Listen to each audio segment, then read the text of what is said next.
Buenas noches a todos. Como de costumbre, vamos a hablar un poquito de astronomía, un poquito de ciencia. Traigo algo muy interesante sobre inteligencia artificial. Y lo primero que voy a hacerles, aunque no quiero que se vayan, por supuesto, pero invitarlos a que, bueno, están justo a tiempo para ver. Me imagino que ya los que han estado afuera, si han observado hacia el oeste, lo han visto, lo que se llama una conjunción de planetas con la Luna. En este caso está la Luna junto con Venus, que es el planeta que está, la estrellita brillante que se ve más abajo, y la que está un poquito más arriba es Júpiter. Entonces la Luna ayer estaba más cerca de Venus, pero hoy está más cerca de Júpiter, porque la Luna se nos mueve en el cielo un poquitico todos los días hacia el este. Entonces, yo pienso poner una foto, tomé una foto ayer, que creo que no la puse en Facebook, pero ahorita tomé algunas fotos en lo que me preparaba, corrí con las cámaras allá afuera y hice algunas fotos, así que de todas formas van a poder verlas igualmente pueden verlas pueden reproducirlas con un programa de astronomía en la computadora o de esas aplicaciones que hay gratis para los teléfonos.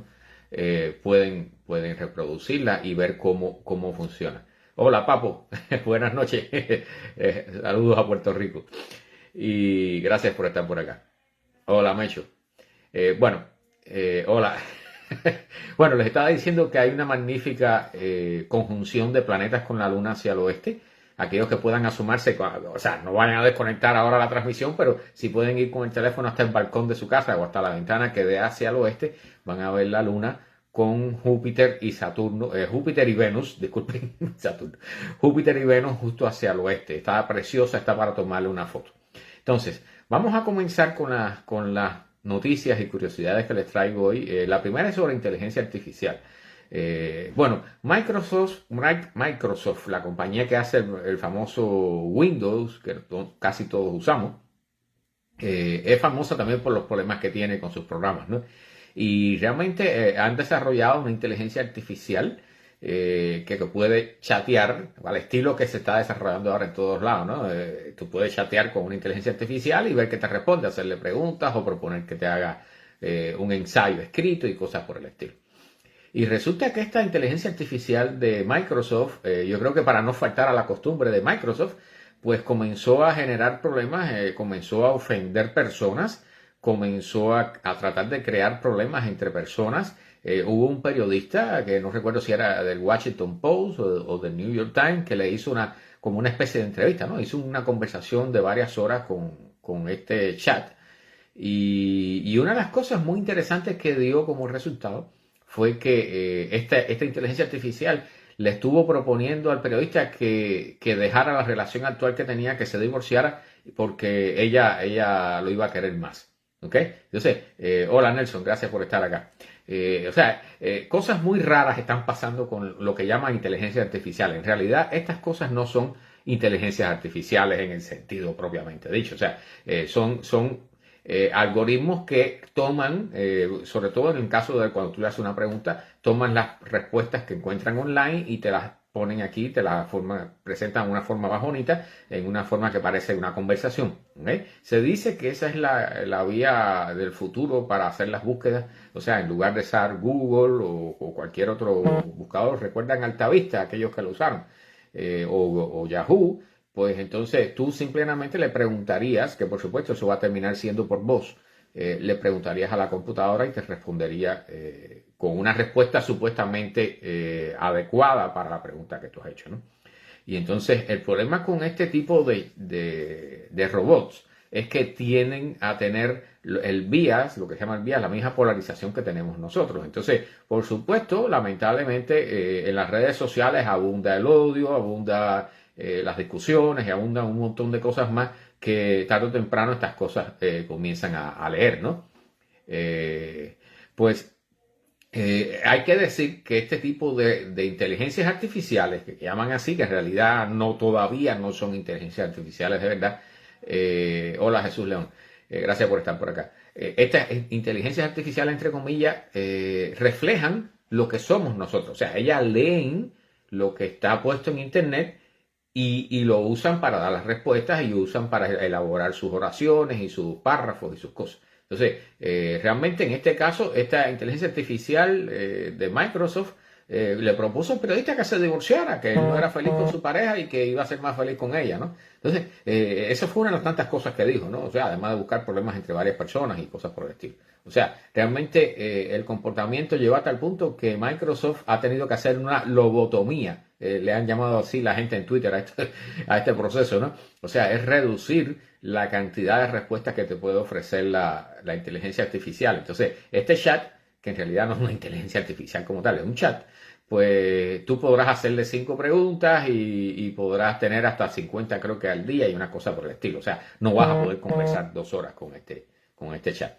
Entonces, esto ha dejado a mucha gente colgado que están muy embullados con hacer conversaciones prácticas con esto y probar conversaciones. Y de hecho, este es uno de los problemas que tiene este comportamiento, esta forma de trabajar estas famosas casi inteligencia artificial. O sea, ellas necesitan escuchar, necesitan leer para entrenarse. Entonces, si tienen poca interacción con las personas, pues no van a entrenarse lo suficiente. Entonces van a continuar dando respuestas equivocadas. Y el otro problema es que tú no puedes decirle que está diciendo algo que está mal. De hecho, la inteligencia artificial o el chat que sacó Google también le generó un problema. De hecho, hubo alguien que le preguntó qué le podía decir a sus niños para inspirarlos en la escuela y esas cosas. Y la inteligencia artificial o el chat le dijo que el telescopio James Webb, ese super telescopio que puso Estados Unidos hace un poco más de un año de arriba en órbita y que está haciendo unas imágenes espectaculares, pues que había sido el que había descubierto los planetas extrasolares. Y eso no es cierto, o sea, no era una respuesta correcta. Nadie sabe dónde la encontró, obviamente la buscó en algún lugar en internet, en algún blog o en cualquier post de alguien y la usó para responder. Pero esa respuesta equivocada le costó a Google una caída de 100 billones de dólares en su valor en la bolsa. Entonces, fíjense, o sea, cuán importante, yo pienso, o sea, pienso que es correcto hasta cierto punto el hecho de que si tú no puedes tener algo que sea exacto, no puedes generar un servicio que te dé una respuesta exacta, pues entonces no puede ser tan bueno, no puedes tener tanto valor en la bolsa, ¿no?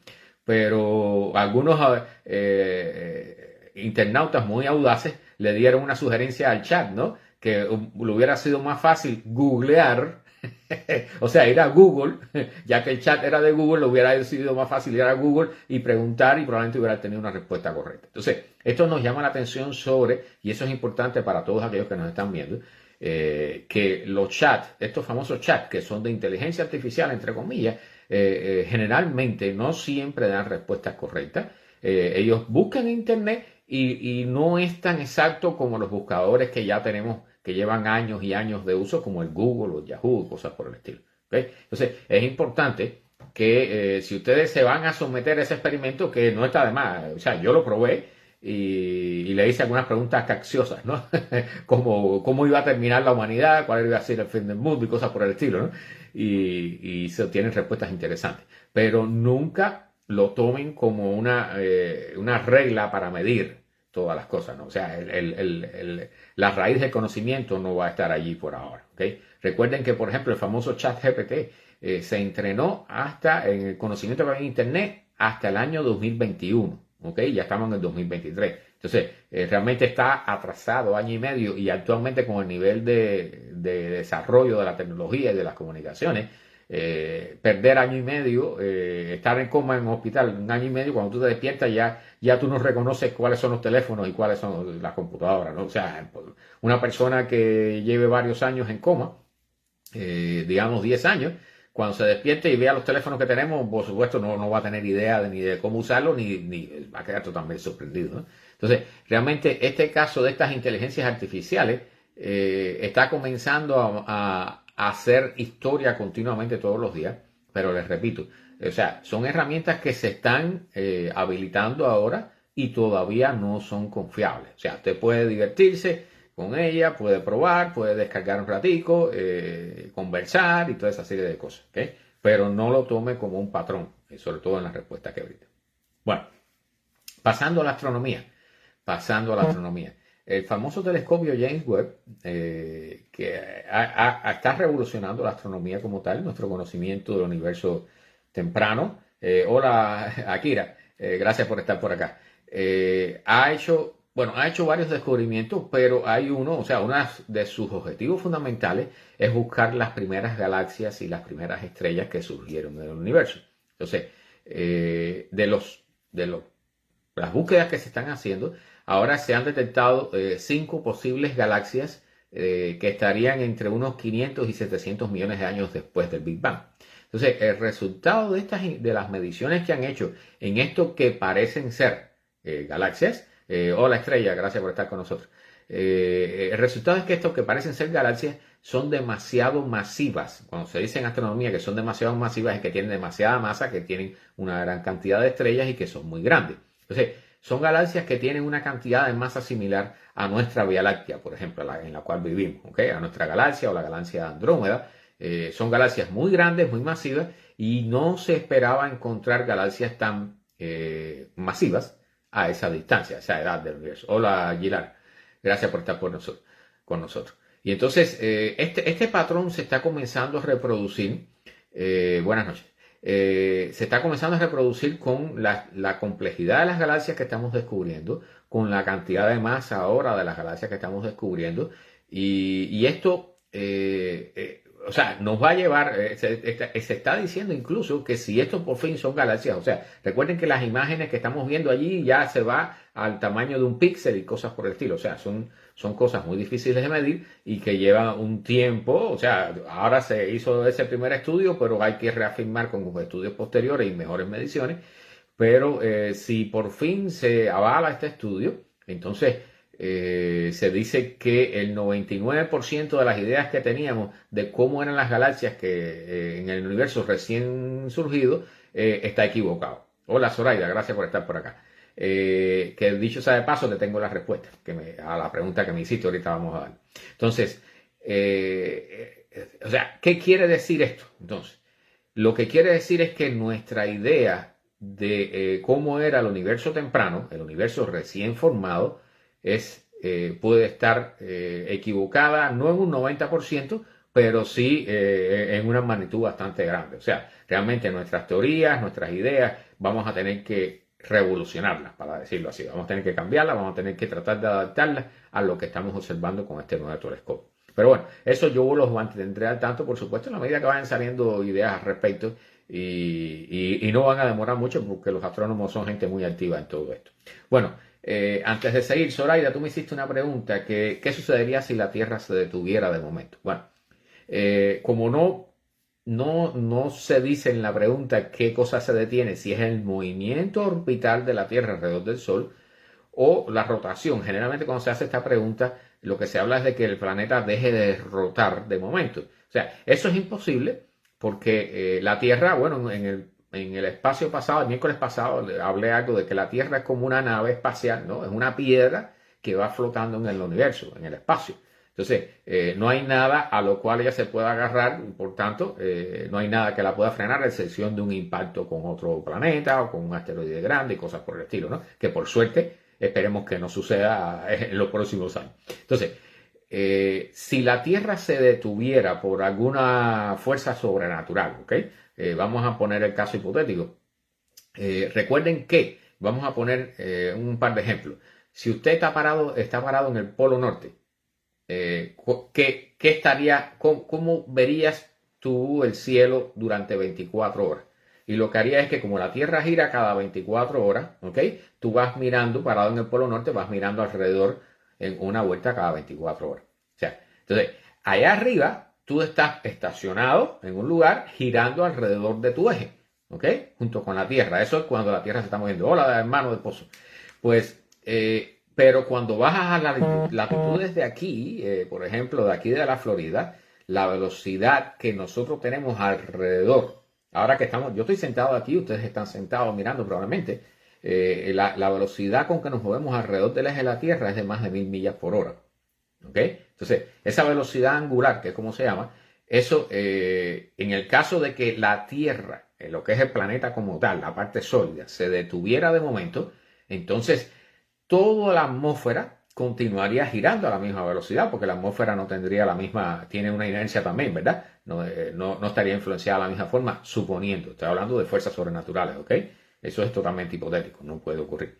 Pero entonces tendríamos un viento encima de nosotros de más de 1000 millas por hora, lo que va a ver, por supuesto, arrasaría con toda la superficie del planeta, ¿ok? O sea, en la medida que te acercas a los polos, el efecto sería menor, ¿eh? Pero en las latitudes aquí, cerca del Ecuador, sería un desastre total, mayúsculo, o sea, será la aniquilación total de toda la vida en el sentido de los animales más grandes, la vida más organizada, ¿no? Las bacterias, esas cosas, pues bueno, siempre pueden sobrevivir a muchas cosas. Pero, o sea, el efecto sería ese. O sea, si tú detienes el planeta, había una obra de no recuerdo de quién, que el hombre pedía que el sol se detuviera en el cielo para que parara el tiempo para esperar a su novia o no sé qué cosa, una historia de ese tipo. Bueno, si eso sucede, pues el hombre terminaría muerto y su novia también, ¿no? Por supuesto, porque todo el mundo estaría volando por vientos de más de 1000 millas por hora.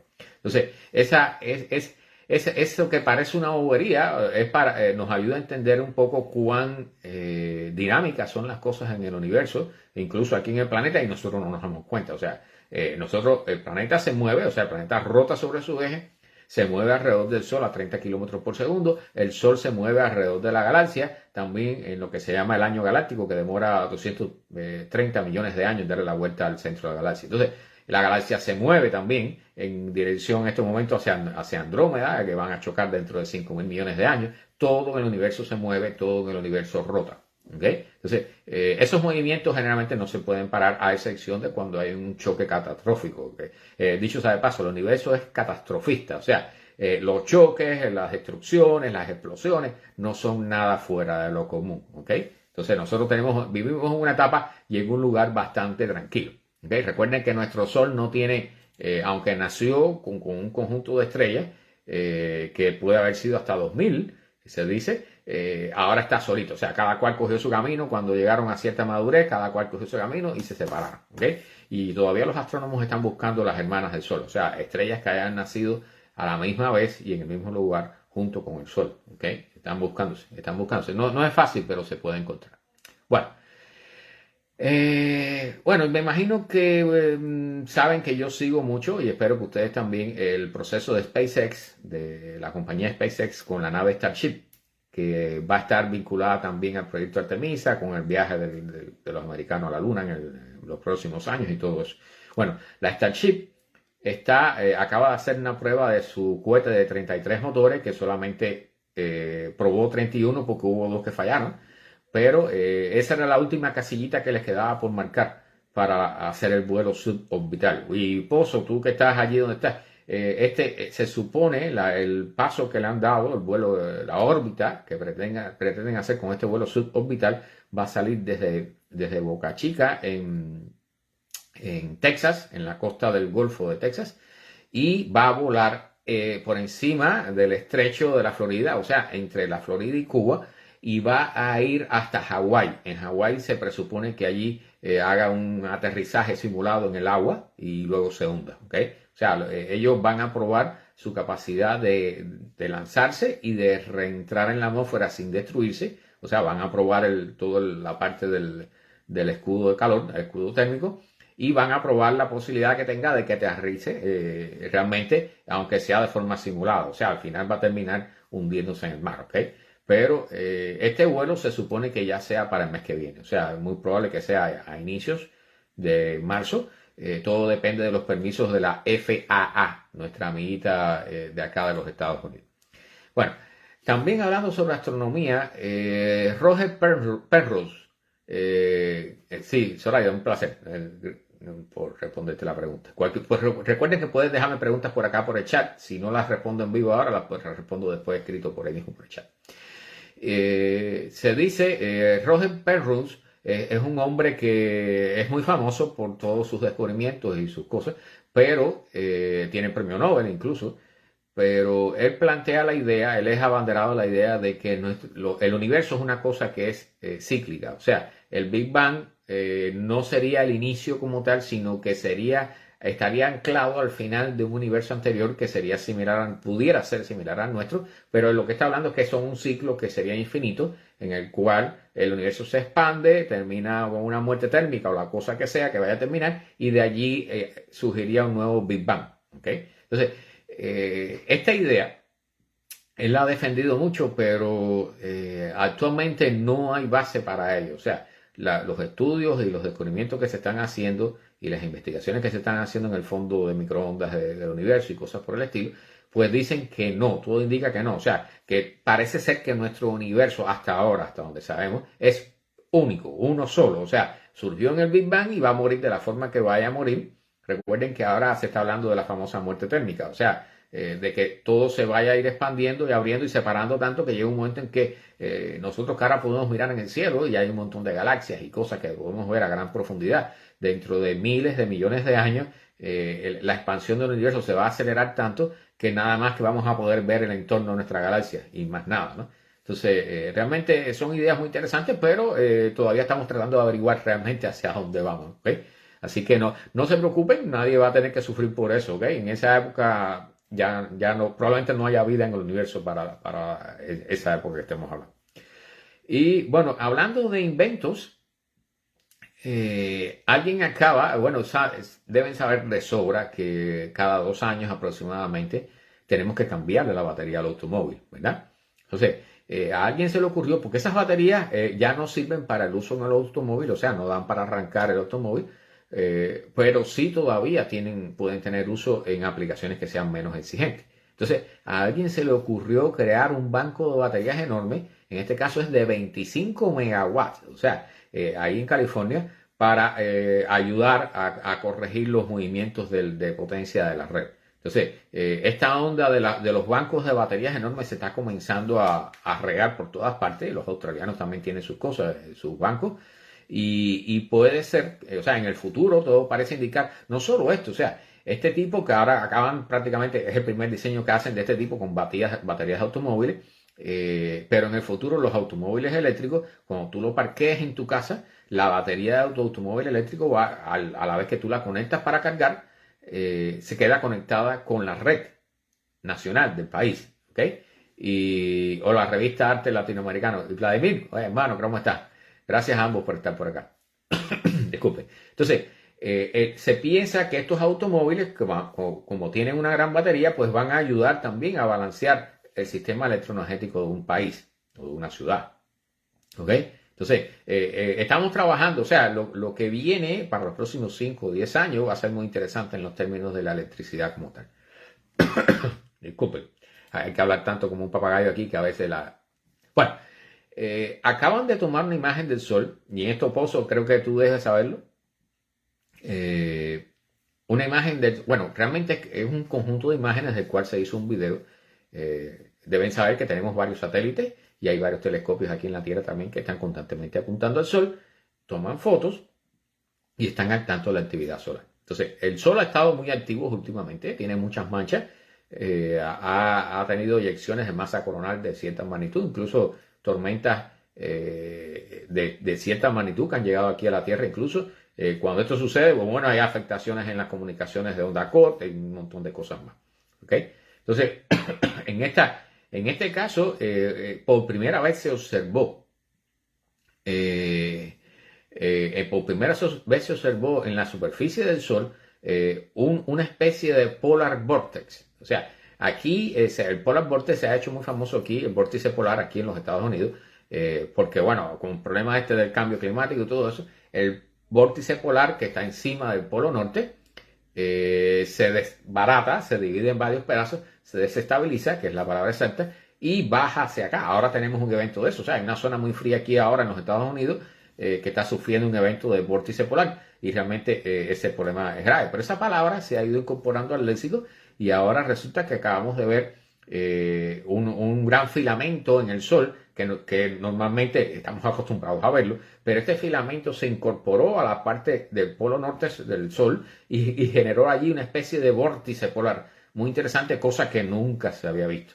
Yo les invito, anótenlo si quieren y búsquenlo después para que vean el video con esta animación, ¿no? Porque realmente es un conjunto de fotos de cómo se generó este fenómeno y cómo funcionó, porque está totalmente visible. Realmente es impresionante en lo que se llama la longitud de onda de H alfa, del hidrógeno alfa.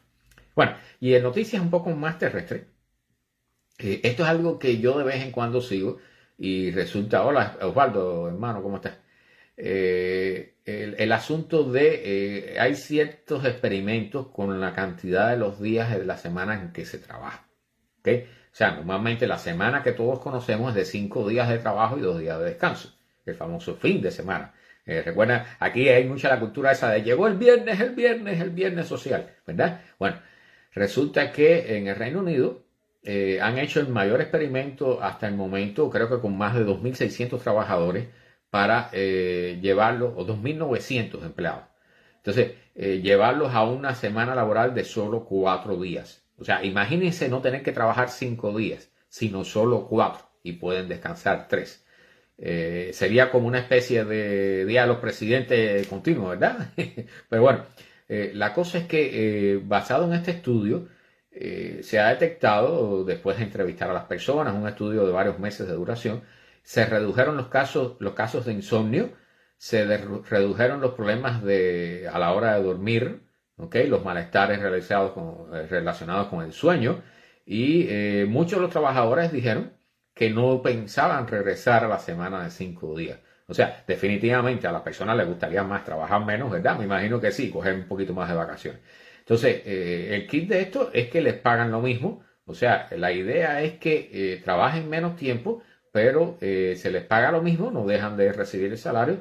Y lo que se ha constatado en muchos de estos estudios es que son igualmente productivos o incluso llegan a producir más que en la semana de 5 días. Entonces, este estudio, que es el último, realmente está muy interesante el caso. No sé qué decirle, depende también, o sea, las compañías grandes pueden darse ese lujo, pero las compañías pequeñas me imagino que no. No sé, o sea, esto es un tema que es controvertido, pero que se está analizando poco a poco. Bueno, regresando a la astronomía. Hace unos días pasó cerquita de nosotros un asteroide, y dicho sea de paso, para todos los que nos están escuchando y siguen, normalmente todos los días prácticamente pasa un asteroide cerca de la Tierra. O sea, cuando usted ve esa noticia, va en los periódicos, va a pasar un asteroide cerca de la Tierra. Bueno, eso es algo normal, ¿ok? O sea, y de hecho, generalmente una vez a la semana o un poco más, depende de cómo sea la suerte, ¿no? Pero se descubre algún asteroide nuevo, son generalmente pequeños, pero se descubre algo nuevo. Entonces, ahora la NASA acaba de seguir con un radar un asteroide que pasó a más de 1 millón de kilómetros de distancia, que tiene el tamaño del Empire State, del edificio Empire State. O sea, es un asteroide de forma muy curiosa porque es muy alargado, es 3 veces más largo que su diámetro y fue fotografiado con radar. Entonces, este tipo de estudio es muy importante para tener una mejor idea de cómo son los asteroides que son peligrosos para la Tierra, o sea, los que pasan realmente cerca de nosotros, y para un posible caso de impacto. Hace cuestión de una semana, un poquito más, se detectó por sexta o séptima vez un asteroide que en este caso tenía 1 metro de diámetro, que venía en dirección hacia la Tierra. A impactar con la Tierra se detectó creo que 6 o 7 horas antes de que sucediera, se descubrió, se calculó y se dio una estimación del lugar probable de la caída, que fue cerca del Canal de la Mancha. Y gracias a eso muchas personas grabaron la entrada del asteroide. Busquen el video, está en internet. Hola Radamés, está en internet, y hicieron fotos, videos, incluso se han recolectado pedazos del asteroide que cayeron en algunas localizaciones en Francia. Entonces, realmente esto es importante. O sea, estamos mejorando nuestra capacidad de descubrir, de predecir el lugar del impacto, aunque por supuesto, o sea, si estamos pensando en lanzar un cohete para desviarlo o bueno, para aquellos casos peores de los más extremos que quieren lanzar bombas atómicas y esas cosas como tipo Armagedón, pues de todas formas se necesita descubrir el asteroide que esté en curso de colisión con la Tierra, se necesita descubrirlo con años de antelación. ¿Okay? Si se descubre 6 meses antes del impacto, no hay mucho que podamos hacer. Si se descubre 1 año antes, es probable que no podamos hacer mucho tampoco. ¿Okay? Se requiere tiempo. Recuerden que no hay una misión, no hay un cohete, un satélite o lo que sea listo para estar lanzado, para ser lanzado justo en el momento que se descubra uno para tratar de desviarlo. ¿Okay? O sea, y elaborar una misión de este tipo o de cualquier tipo puede llevar 10 años, 5 años como mínimo. Eso sin mencionar, bueno, hay que hallar el dinero, y bueno, el lanzador ahora lo tenemos con SpaceX, es fácil lanzar ahora. De hecho, están lanzando varias veces a la semana. Pero construir la nave que va a tener todas las características necesarias para desviarlo y el tiempo que requiere esa nave para viajar desde la Tierra hasta el asteroide y tener algún efecto en él, pues generalmente no baja de 6, 10 meses. Entonces ya tienen una idea de cuán vulnerable estamos, ¿no? Con respecto a este tema. Pero es bueno que ya estamos comenzando a activarnos, que podemos descubrirlo con antelación y tener una idea de dónde van a golpear al menos. ¿Okay? Hay una noticia sobre el rover Churón, que los chinos pusieron, hace más de un año atrás, pusieron un rover en la superficie de Marte. ¿Okay? Eso hay que reconocerlo, fue un éxito total de los chinos. O sea, la mayoría, se dice que la mitad de las misiones que se lanzan hacia Marte fallan. Y los chinos con el primer intento lograron aterrizar en Marte de forma a salvo totalmente, de forma segura, y el rover estuvo haciendo varias investigaciones. El problema fue que lo cogió el invierno y debió haber despertado automáticamente en diciembre, este último diciembre. Entonces, los chinos no han vuelto a mencionar qué ha ocurrido con el rover. Por supuesto, obviamente no han recibido señal, pero la NASA usó una cámara enorme que tiene en órbita y le tomó una foto al rover. Y resulta que el rover no se ha movido en los últimos meses. O sea, evidentemente el rover ya está muerto, pero los chinos no han dado la noticia. O sea, es típico, ¿no? Típico de ellos, pero realmente la NASA tomó la foto y se ve que el rover, lo más probable es que lo haya matado, entre otras cosas. El invierno marciano es horrible, es sumamente duro, es muy frío, eso no perdona. O sea, el invierno marciano ha matado la mayoría de los rovers que han estado ahí en la superficie. Y el otro problema grave es el polvo, las tormentas de polvo, que tapan con polvo los paneles solares y pierden energía. Entonces, este tema es difícil. O sea, los chinos habían hecho un invento muy ingenioso, que era virar los paneles para tratar de sacudir el polvo que tenía arriba, pero los paneles solares, pero realmente parece que ni eso lo salvó de la muerte, ¿no? Entonces, definitivamente parece que ya perdieron el rover. De todas formas, repito, es un gran éxito para los chinos. O sea, lograrlo de primera y pata, como decimos los cubanos, realmente eso hay que reconocerse. ¿Okay? Bueno, hay 2 rusos y un americano que están atrapados en la ISS, o sea, en la Estación Espacial Internacional. Y lo que quiere decir atrapados no es que estén amarrados o encerrados en una habitación, ¿no? El problema es que, al igual que sucede en las embarcaciones aquí en tierra, cuando tú vas en un crucero, por ejemplo, el crucero tiene unos botes salvavidas, ¿verdad? Para en caso de que algo suceda, y tiene suficientes botes para todas las personas que están a bordo. Bueno, se supone.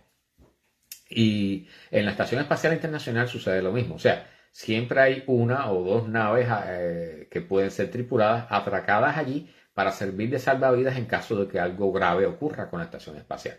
O sea, la Estación Espacial Internacional ya lleva más de 20 años ahí arriba, entonces puede suceder cualquier cosa. O sea, puede ser golpeada por un pedazo de basura espacial, puede ser golpeada por un meteorito, puede haber un incendio, pueden suceder muchas cosas. ¿Okay? Y allí, a diferencia de cuando estás aquí en la Tierra, tú no puedes abrir la ventana y saltar para afuera, ¿verdad? Entonces, realmente hay 2 naves. En este caso hay una cápsula Dragon de SpaceX y hay una Soyuz de los rusos.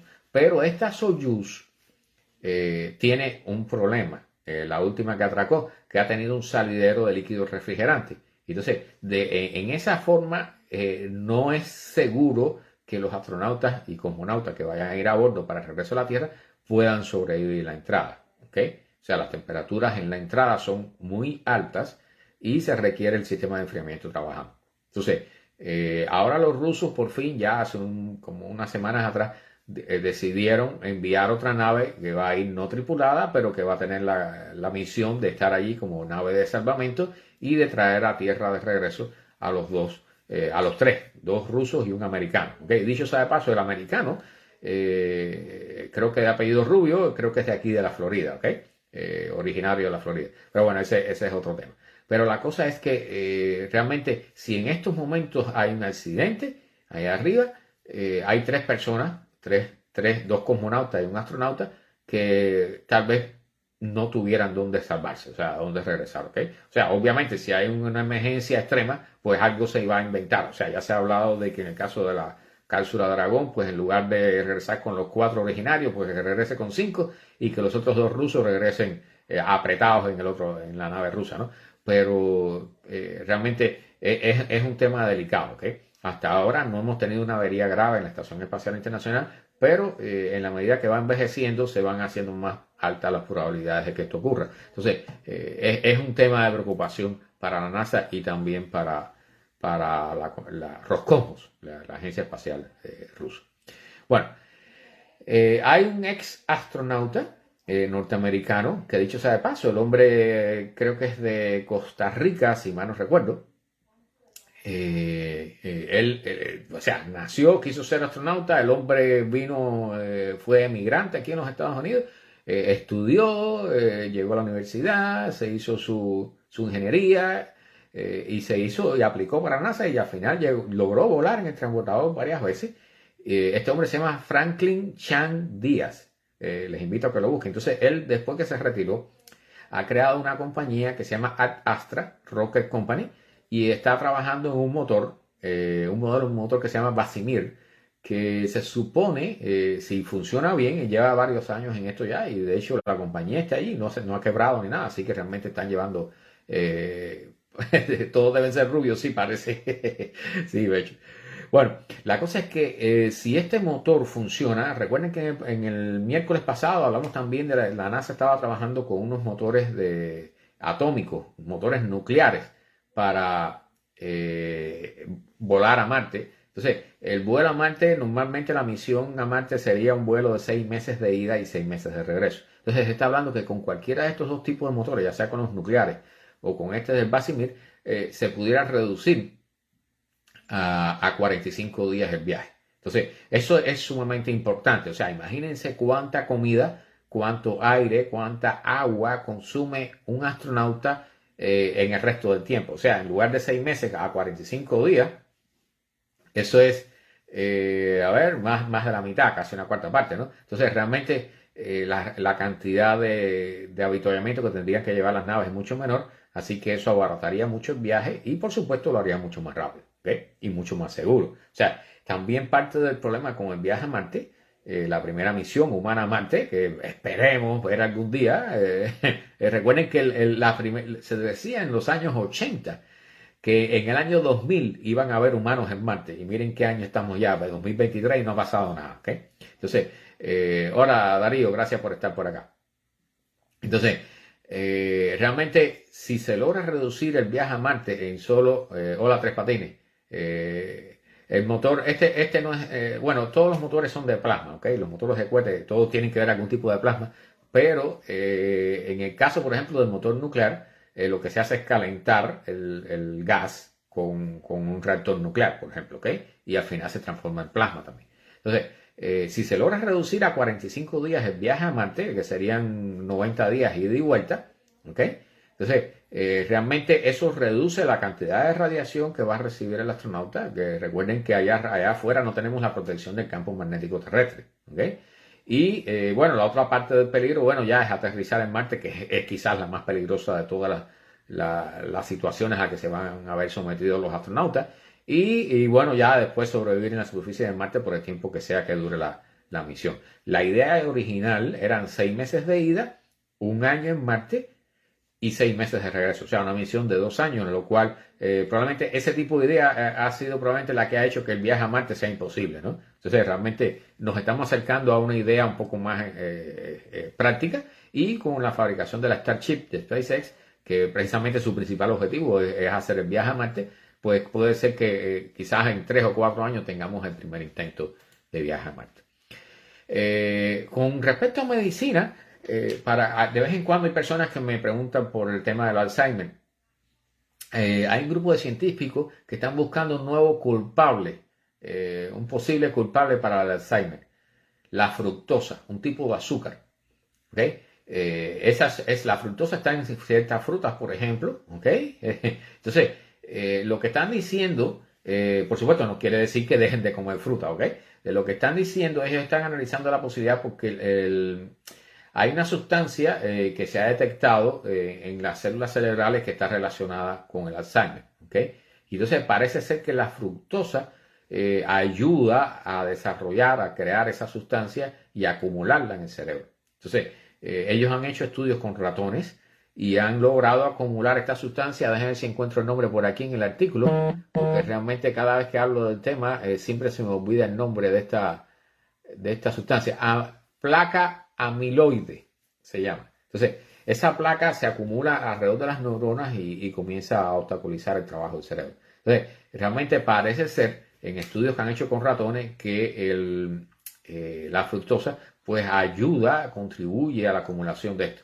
Así que puede ser que esto nos ayude en el futuro con alguna pastillita o algo a prevenir el Alzheimer, haciendo, bueno, si por fin se confirma que este es parte del culpable, ¿no? Que recuerden que en ciencia y en medicina y en todo hay que revisar las cosas 15 veces. Bueno, alguien preguntó qué tiempo podía vivir una persona en un submarino nuclear. O sea, los submarinos nucleares se dicen, yo estuve buscando información, es muy interesante, se dice que los submarinos nucleares pueden estar muchos años bajo el mar sin salir a la superficie. O sea, con el reactor nuclear tú tienes energía, puedes desalinizar agua, así que tienes agua y puedes crear oxígeno para respirar, ¿ok? Pero realmente, o sea, tienes combustible, tienes de todo para operar la nave, pero te falta el combustible principal, que es la comida. O sea, realmente la mayor restricción que tienen los submarinos nucleares en su alcance para navegar sumergidos por mucho tiempo es la cantidad de comida que pueden llevar, ¿ok?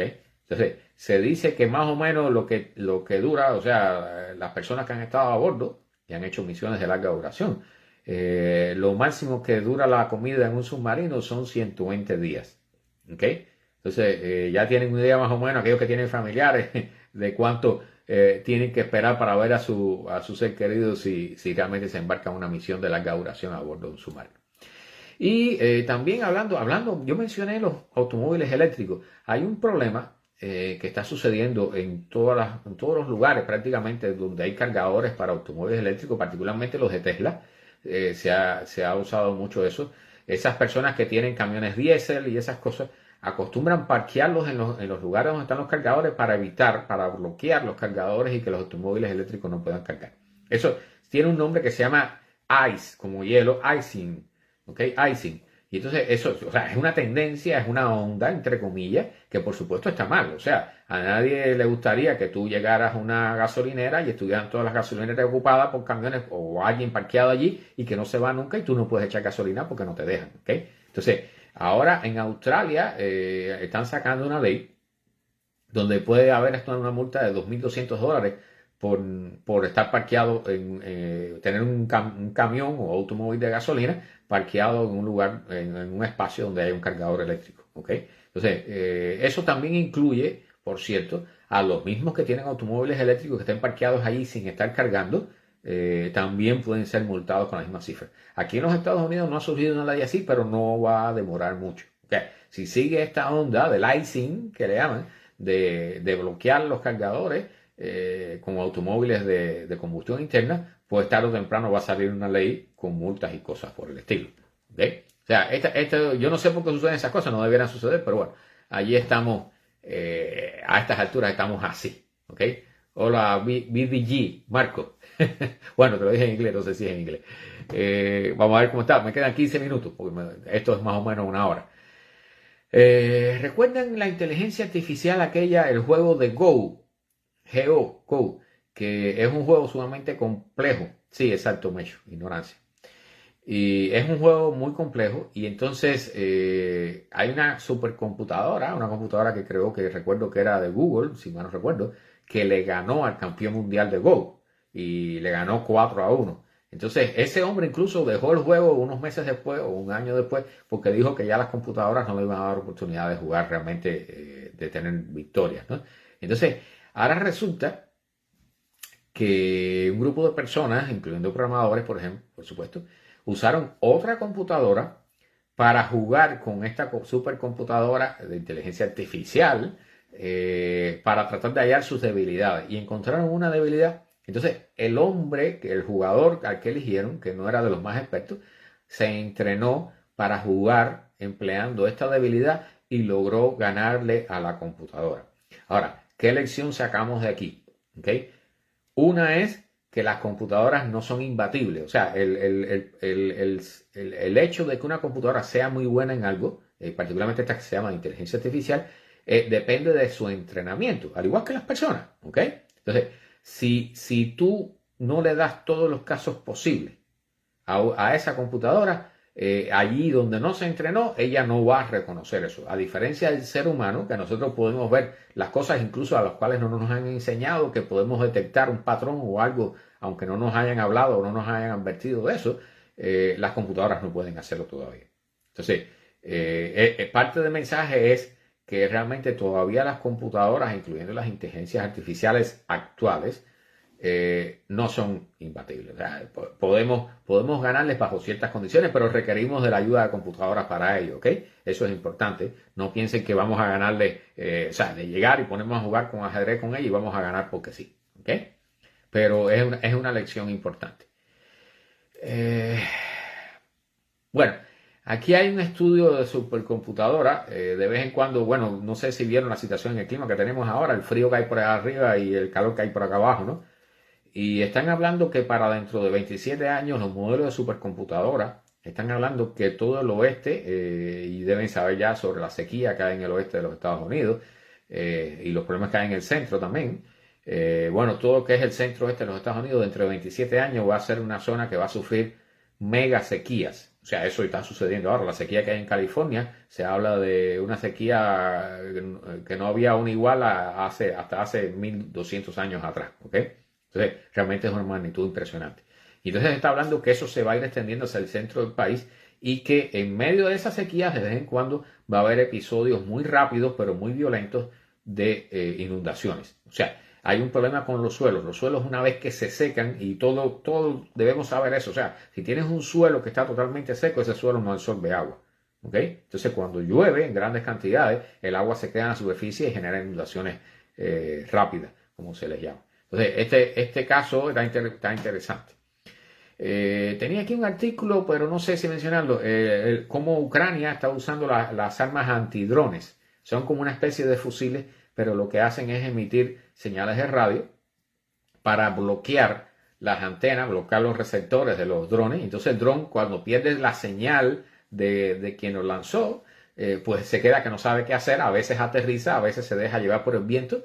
Y los ucranianos están usando esto para recuperar los drones rusos a salvo, o sea, sin destruirse, y poder investigar, tener una idea de qué tipo de espionaje estaban haciendo, qué objetivos estaban buscando y desde dónde salieron. Por supuesto, los rusos también han creado sus armas antidrones, no son tan avanzadas como las que han hecho los ucranianos, que dicho sea de paso, esta que hacen los ucranianos, cada una cuesta producirlas $12,000. ¿Ves? O sea, para que tengan una idea, y muchas se están produciendo con dinero de donaciones del exterior. O sea, personas como nosotros que podemos donar algún dinero. Aquí, bueno, es increíble, a Ucrania le han regalado tanques comprados por donaciones de personas. O sea, es increíble realmente el esfuerzo que se está haciendo allí. Es algo digno de verse. Hola David, gracias por estar por acá. Saludos. Hay un experimento muy interesante con ratas. Dice el título del estudio, dice: las ratas aman aprender tanto que prefieren sacrificar, ¿cómo decir? Caramelitos inmediatos con tal de aprender. O sea, el experimento, lo que hicieron con estas ratas fue darle la opción de aprender un juego, ¿ok? Pero el juego, por supuesto, tenía bastantes variables. Entonces, eran premiadas cuando apretaban el botón correcto. En este caso no era apretarlo, sino pasarle a la lengua, pero bueno, es la misma cosa. Pero la idea era averiguar si las ratas tenían no solo la capacidad de aprender, sino cuán importante era el aprendizaje en ellas. Entonces, lo curioso del estudio es que le hicieron varias vueltas para tratar de asegurarse que todo saliera bien, y la conclusión que llegaron es que las ratas preferían perder parte de aquello que les gustaba en el juego, de los premios que recibían en el juego, con tal de aprender a jugar mejor para en el futuro poder tener más premios. O sea, esa conciencia de algo que pudiera ser mejor en el futuro, pudiendo aprenderlo ahora. O sea, eso es algo que, bueno, es algo que se pensaba que era propio más de los humanos, ¿verdad? Entonces, realmente hay que aprender a ver. Recuerden que se están haciendo estudios con abejas también y con insectos y otros animales que nos están diciendo que la inteligencia no parece ser solo de los humanos, ¿no? En el sentido de la capacidad de aprendizaje, por ejemplo. Este estudio realmente, disculpen, este estudio es realmente impresionante. Y para aquellos que, bueno, para las mujeres, acaban de descubrir una droga, una pastillita, que es un contraceptivo, anticonceptivo para los hombres. Pero antes de que se asusten, o los hombres, ni nada de eso. O sea, no se trata de hacerte la operacióncita esa para cortarte el conducto, ni nada por el estilo, ni un condón, ni nada por el estilo. Lo que están hablando aquí es una droga que casi que se descubrió por casualidad, que tú te tomas la pastilla y entre media hora y una hora después ya comienza a hacer efecto. Y su efecto dura entre 2:30 y 3 horas. ¿Ok? Fíjense, o sea, tú tienes una pastillita que te puede evitar el embarazo de forma confiable, porque incluso han hecho ya experimentos, y lo que afecta a esta pastilla es nada más y nada menos que es lo que hace que los espermatozoides les evita nadar, o sea, no pueden moverse, les afecta la movilidad a los espermatozoides. Entonces, todo el proceso de eyaculación y todo es normal, todo es totalmente normal, pero se previene el embarazo por el hecho de que los espermatozoides no tienen movilidad ninguna. ¿Okay? Y ese efecto es temporal, que es lo más importante. O sea, es un efecto que dura de 2 a 3 horas y posteriormente todo regresa a la normalidad. Entonces, realmente es una oportunidad increíble para poder controlar, o sea, definir cuándo podemos ser papás o mamás. Realmente es una idea genial. Y pregunta Mecho de qué color es. Bueno, no hace que sea la pastillita rojita y azul, no, a ver cuál tú eliges. Pero, pero no, todavía la pastilla no ha salido. O sea, está en estudios todavía. Los estudios están con ratas y esas cosas. Pero ya después pasará a la fase donde se harán los experimentos con personas. Pero realmente es muy prometedor. O sea, imagínense que usted va a tener relaciones sexuales, pues simplemente se toma la pastillita media hora antes y resolvió el problema. ¿Ok? Entonces, por supuesto, el condón sigue siendo importante para el caso del SIDA y otras enfermedades. Recuerden que, y fue una noticia que di hace como 2 miércoles, la gonorrea está regresando y está siendo muy resistente a los antibióticos. ¿Ok? Entonces, realmente estamos entrando en una etapa nueva de la civilización humana donde vamos a tener que repensar muchas cosas a las que estamos acostumbrados hasta ahora. ¿Ok? También relacionado un poquitito con la astronomía, pero raramente con el estado de Texas. El día 17 de febrero hubo una explosión a las 5:30 de la tarde que escucharon muchas personas en un pueblo allá en Texas y resultó que era un meteorito entrando en la atmósfera. O sea, muchas personas pensaron que estaba en esos momentos todo el asunto este de los globos que estaban derribando y todo eso. Y la gente comenzó a pensar cosas, a llamar al 911 y todo eso. Y resultó que no era otra cosa que un meteorito que entró en la atmósfera. O sea, no es la primera ocasión, hay ocasiones incluso en que la reentrada de un meteorito o de un pequeño asteroide ha sido detectado por las redes de detección temprana de defensa de los países, de las defensas nucleares, o sea, contra ataques nucleares. Entonces, estas equivocaciones pueden ser peligrosas, ¿ok? O sea, de hecho, los primeros casos fueron así, fueron confusiones peligrosas que por suerte no llegaron a un lanzamiento de un misil nuclear, pero sí, no es la primera vez que sucede, aunque en esta ocasión, por suerte, todo se aclaró rápidamente. Y dicho sea de paso, bueno, no me queda mucho tiempo, nos quedan 5 minutos. Tenía un artículo por aquí, las naciones, las islitas del Pacífico están en contra de que el agua contaminada de Fukushima la tiren al Océano Pacífico.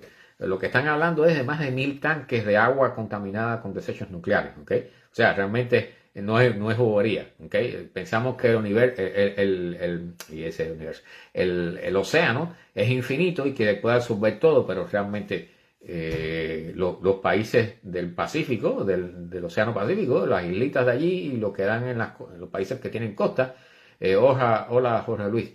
Los países que tienen costas están protestando contra eso, así que ese va a ser un caso interesante con respecto a que se defina dónde van, qué van a hacer con esa agua. Bueno, con respecto a los globitos que hemos estado derribando, empezó todo con el globo chino famoso, pero después aparecieron tres o cuatro globitos más. Y uno de esos globitos no era muy grande, era un globo de 20 y pico pulgadas, era un globo lanzado por radioaficionados y que le había dado la vuelta al mundo 7 veces. O sea, yo soy radioaficionado también. Y aunque no me dedico a este tipo de actividad y a seguir, estos son globitos parecidos a los globos de fiesta que compramos aquí con Helio, pero un poco mejorados para que duren más tiempo ahí arriba. Y entonces se les pone un pequeño transmisor con una celda solar para que se alimente y mientras hay luz de día, pues él transmite en cierta frecuencia de las ondas de radio de onda corta y los radioaficionados lo reciben y les reportan en un sitio web a los que lo lanzaron por donde anda el globo. Entonces, eso sirve para un montón de cosas, incluyendo estudios de meteorología, por ejemplo. Y resulta que este globo, que había sido seguido durante 7 veces alrededor del planeta, fue derribado. Que fue derribado sobre Alaska, en Yukon, creo que si mal no recuerdo.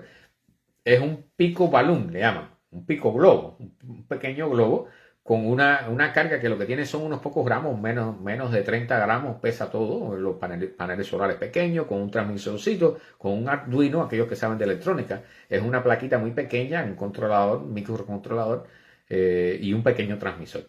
Entonces, resulta que hemos derribado, o sea, hay dos cosas aquí, o sea, realmente derribar algo que no era necesario derribar porque no era ninguna amenaza. Eso habla un poco, como bien dijo mucho, es la ignorancia, ¿no? Es el desconocimiento de las cosas que tenemos alrededor. Aquí se lanzan, en los Estados Unidos, se lanzan un estimado de 300 globos meteorológicos diarios.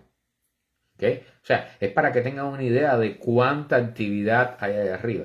Si tienen idea, si tienen dudas con respecto, por ejemplo, a cuántos aviones hay en el aire, busquen, hay varios sitios web que te dan las líneas de todos los vuelos que hay diario o instantáneo en el momento, y tú vas a ver que parece, está cubierto todo de aviones. Entonces, hay muchísima actividad allá arriba en la atmósfera, y en el caso de los globos, pues bueno, incluyendo los globos que se van accidentalmente en las fiestas, ¿verdad? Que se nos salen volando de las manos.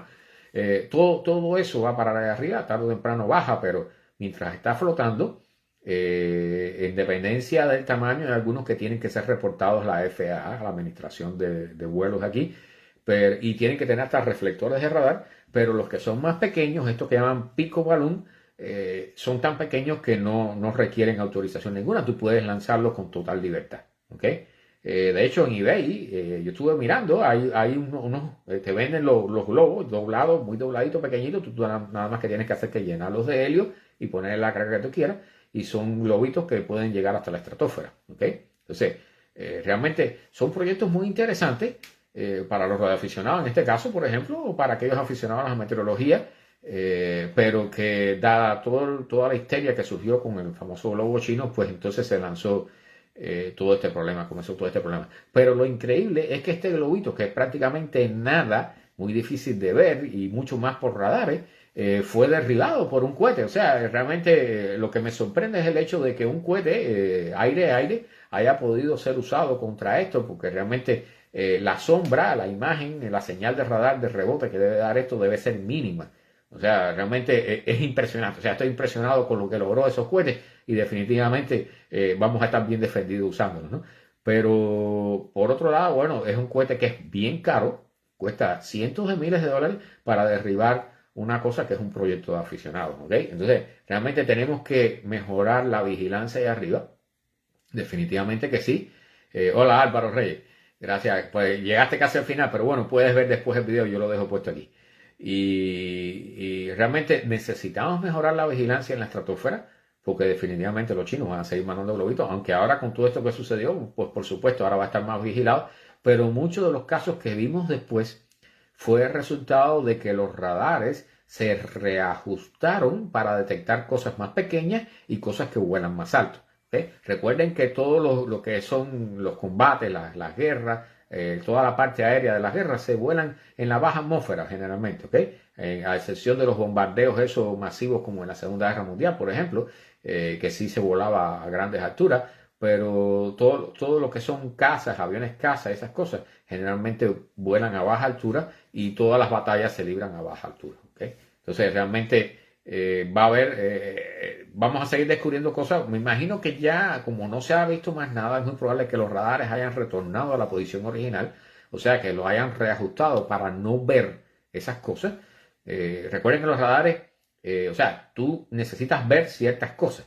Y si ves más cosas de las que quieres ver, pues entonces vas a estar abrumado por todo lo que estás viendo. Entonces los radares se sintonizan para ver aviones de guerra, o sea, aviones caza con cierta estructura, con cierta sombra en el radar, con cierta reflectividad, con ciertas características, cierta velocidad, ciertas alturas de vuelo, y se ajusta todo eso para maximizar la posibilidad de detectar al enemigo, ¿ok? Y por supuesto para evitar detectar cosas que no nos interesen, ya sean los globitos de fiesta o sean automóviles que estén viajando, un camión, una rastra o algo que esté viajando por tierra y que salga reflejado en un radar de un aeropuerto, por ejemplo. Eso va a entretener al controlador de vuelo y va a crear un problema, ¿ok? Tiene la capacidad de crear un problema. Así que nada, yo los dejo aquí. Hemos cumplido la hora, no he tomado agua siquiera, he hablado como un papagayo, pero aquí estamos. Así que muchas gracias a todos por estar. Los invito para el miércoles que viene a las 8 nuevamente. Yo siempre estoy reuniendo durante la semana todas las noticias más interesantes y trato de ponerle aquí las mejorcitas, ¿no? para esta fecha. Entonces, el miércoles que viene a las 8 los espero en otro espacio acá conmigo, ¿ok? Muchas gracias por estar y nos vemos. Chao, buenas noches a todos.